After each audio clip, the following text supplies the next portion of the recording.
How do everybody? So Donald Trump has once again been crowned God Emperor of the entire world for a second time. Hopefully this time though he will cross the Rubicon with his 5th Legion, walk his way down the centre of Washington DC, kick in the door of the Senate and march the Praetorian Guard in there claiming the House. At which point he will have all female members of the Democratic Party transferred to his pleasure barge off the coast of Florida, where the likes of Nancy Pelosi, Hillary Clinton, Alexandra Ocasio-Cortez and Ilhan Omar and other such women will be forced to engage in his private harem of pleasure as his personal concubines, or at least that is the message that we are getting from people online.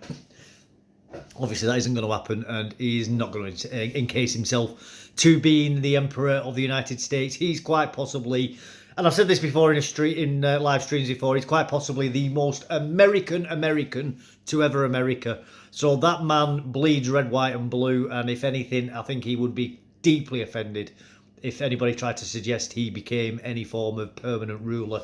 The man firmly believes in America and the American dream. Congratulations, Donald Trump, the 45th President of the United States of America, now becoming the 47th President of the United States of America. Today is an excellent day for democracy and an excellent day for the West, where I do believe that we're going to start seeing a turning point in culture, values and traditions of Western nations. Donald Trump has obviously had quite a rocky previous 8 years with endless lawfare, attacks, riots against him, all sorts of attempted political shenanigans and attempts at usurpation. The man, though, luckily for him, is protected by insane amounts of money.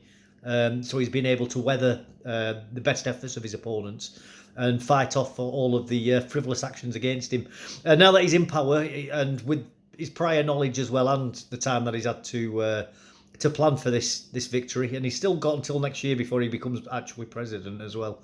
I think it's January that they get installed as the new president, and I think he'll be appointing people who are a lot more sympathetic to his needs and his cause than he did last time. Hopefully we won't see the likes of John Bolton being installed in, and hopefully people like Tulsi Gabbard and RFK will instead be installed, along with many other peoples who shall be nameless and faceless to the majority of us, mere plebs and mortals like myself. But I think this will also have a huge knock-on effect to other Western nations as well.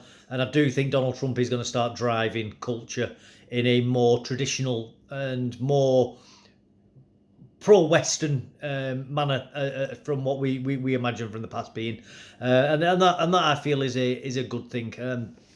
We've already seen steep effects. The euro crashed at the announcement of Donald Trump winning. I do think that this is because that the money markets are aware that Donald Trump is going to be pulling out of Ukraine, and the EU is very, very pro Ukraine war. So that is going to have serious implications on the EU's stability and finances. We're also going to see things like tariffs and stuff being brought in as well in America. Donald Trump's already made very, very strong signs that he wants to have zero income tax on people's earnings, something which I personally fully agree with. I think it's absolutely abhorrent that any government takes the wages of people. That was in the UK, that was brought in during the Napoleonic War and was only supposed to be there for 2 years. And here we are today, in 2024, paying 25% income tax now. Absolutely insane. Absolutely insane. So I fully support that. And to replace the income tax, he's on about putting tariffs on imports. Again, this is sensible stuff, which we used to do and was considered normal until recent years. Just a very, very short video, just bringing up a couple of points like that. Just a celebration, really. Congratulations, Donald Trump.